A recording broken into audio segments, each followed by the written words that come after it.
ജീവിതശൈലി രോഗങ്ങളിൽ ഇന്ന് ഏറ്റവും കൂടുതലായി കണ്ടുവരുന്ന ഒരു രോഗമാണ് പ്രമേഹം. രക്തത്തിൽ പഞ്ചസാരയുടെ അളവ് കൂടുന്നതാണ് ഈ രോഗത്തിന്റെ പ്രധാന കാരണം എന്ന് നമുക്കെല്ലാം അറിയുകയും ചെയ്യാം. പ്രമേഹം നിയന്ത്രണ വിധേയമല്ലാതെ ഇരുന്നാൽ തുടർന്ന് 10-15 വർഷങ്ങൾ കൊണ്ട് അവ നമ്മുടെ ആന്തരിക അവയവങ്ങളെ തകരാറിലാക്കും.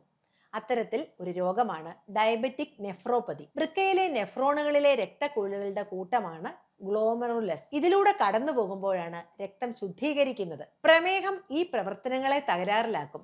പ്രമേഹം ഗ്ലോമറുലസിൽ ചോർച്ചയുണ്ടാക്കുകയും അതിലൂടെ പ്രോട്ടീൻ മൂത്രത്തിൽ കലരാനിടയാവുകയും ചെയ്യും.